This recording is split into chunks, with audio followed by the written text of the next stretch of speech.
na ginagamit ng ating CPP-NPA. Dinurog sila ni Digong. Hindi na sila makabalik. Kaya ang ginawa nila, nakipag-alyansa sila sa administrasyon. Their only vehicle para makabalik sila sa highest post dito sa bansa natin is through BBM. At ginamit naman sila ni BBM na attack dog doon sa mga sumusuporta sa mga Duterte. Ang problema natin malaki ito. Alam ng lahat ito. Liberal, makabayan black, administrasyon, sinusuportahan ng Western world. Alam nyo na kung sino yung bansa na malakas. Kaya ang plano nilang lahat para magkaroon ng tsansa ang liberal, ang makabayan sa 2028, kailangan nila ng sasakyan. Ang sasakyan nila, ang administrasyon. Kaya ang plano nila, narinig nyo yung nagsalita kanina, anybody can be a president in 2028 except a Duterte. Hindi natin sinasabi perfecto si Digong. Actually, para sa kaalaman nyo, alam ng iba sa inyo rito, kami yung nakipaglaban kung bakit natigil natin ang unconstitutional lockdown at ang persahang pagbabakuna ng experimental vaccine. Tayo po ang nagpatigil niyan. Pero wala tayong sigaw against sa gobyerno nun. Ang kinalaban natin, DOH at saka IATF. 2 buwan tayong natulog sa harap ng Supreme Court. 4 na buwan tayong natulog sa harap ng Senado. Kaya napatigil natin yan. Kaya nagkaroon tayo ng panandaliang kalayaan sa ngayon. Ito na naman tayo, mas mabigat na laban.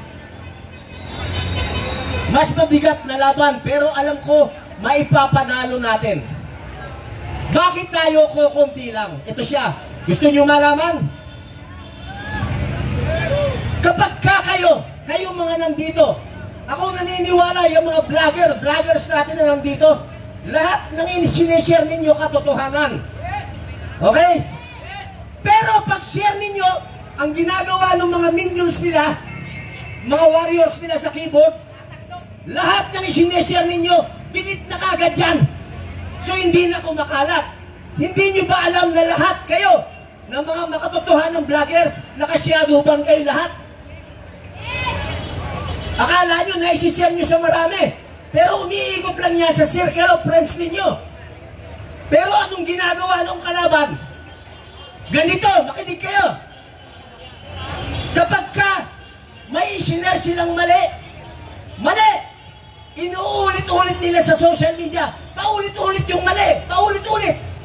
1 buwan, 2 buwan, 3 buwan, hanggang 1 taon, paulit-ulit. Sa mainstream media, yung mali, paulit-ulit rin. 1 buwan, 2 buwan, 3 buwan, 1 taon, paulit-ulit. Yung bagay na paulit-ulit ninyong nababasa at nakikita, nagiging totoo na sa paningin at pandinig ng iba. Tama, mali? Ngayon, pagka may na-pick up kayo sa Facebook page ninyo, kahit na mali, ang ginagawa ninyo, isinishare nyo pa.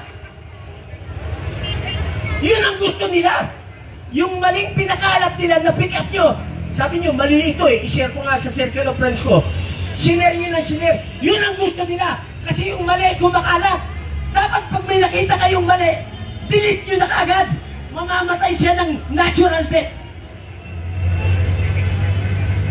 Nakukuha niyo yung logic? Tanong ko sa inyo, naniniwala pa ba kayo sa mainstream media? Hindi! Lakasan natin. Naniniwala pa ba kayo sa mainstream media? Hindi! Kita nyo, konti lang yung matatalino. Lahat lang nandito. Kayo ang pag-asa ng bayan. Kayo nakakaintindi ng tama. Tama! Lahat ng wala rito, mga bobo. Tama! Mas madali nilang mahikayat yung mga may cellphone na ginagandahan lang nila yung headline. Hindi pa nabasa yung kabuuan ng istorya, isinare na kasi maganda headline. Hindi nyo binasa kung sino nagsulat. Huwag kayong magsishare ng cut and paste wag na wag ang i-share ninyo yung tao mismo na nagsasalita. Hindi fake news yun. Ngayon, alam ko naka-live yan. Pag sinare nyo yan sa FB page nyo, hindi makakarating sa lahat yan. Ang gawin nyo, i-record nyo. Maghanap kayo ng estudyante sa kalsada, sabihin mo, pakishare mo sa FB page mo. Makakarating yan sa marami. Ganyan tayo hinuhulma ng sistema. Kaya never na mag-unite ang mga Pilipino hanggang nandyan ang bayarang mainstream media. Never mag-unite habang may nabubuhay na mga bayarang vloggers. Tama!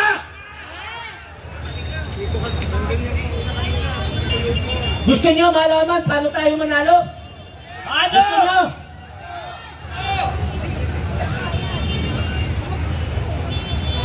Kahapon gusto na naming manalo eh. Kaso ilang piraso lang kami rito. Ang hirap naman na lulusudo natin yung kalaban, tapos sisigaw tayo. Napapaligiran namin kayo. Ilan kayo? 5 kami. Para tayo si Raulo nun eh. Gusto nyo manalo? Huwag na natin paabutin ng Nobyembre at Disyembre.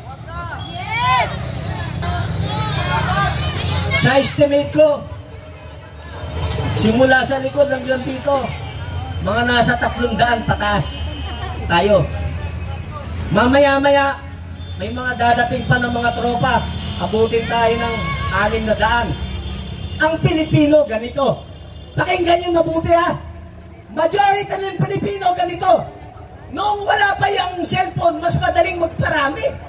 Pag sinabi mo, punta tayo Luneta, ang dami kagad. Kasi yung balita, nasa nandun lang sa Luneta. Wala kasi. Telephone nun, may party line pa. Hahanap ka pa ng telephone booth, dala kang 20. Ay, dadami! Naghihintayan lahat. Maganda, maghintay tayong dumami. Magdala ka ng tulugan mo rito mamaya. Dito tayo matulog. Dito natin, hintayin natin sabay-sabay dumami tayo. Ama! Hindi sa bahay. Wala nang uwian. Ama! Dapat magkaintindihan tayo. Kasi ang hirap araw-araw. Schedule tayo ng rally ngayon. Pahinga na 1 linggo. Schedule ng rally. Pahinga na naman. Schedule, pahinga. Walang katapusan. Wala tayong naipapanalo. Ama! Pero kung dito tayo matutulog lahat, dadami tayo. Ama! Mananawagan tayo. Tulungan tayo. Magdala rito ng inumin, pagkain. Pag di sila nagpadala rito ng pagkain, pag nanalo tayo, isara natin sila. Isara yung, ano na panibagong pangalan ng Jollibee at Chowking at McDo. Pag hindi tumulong ang Jollibee, hindi tumulong yung Chowking at saka McDo, isasara natin. Magtatayo tayo sa sarili natin. Jolly McChow. Yung ulo kay Chowking. Yung ulo kay Chowking. Yung katawan kay Jollibee. Yung paa kay McDo. Oh! Ang pagkain doon, siomai with wings. Tumulong na kayo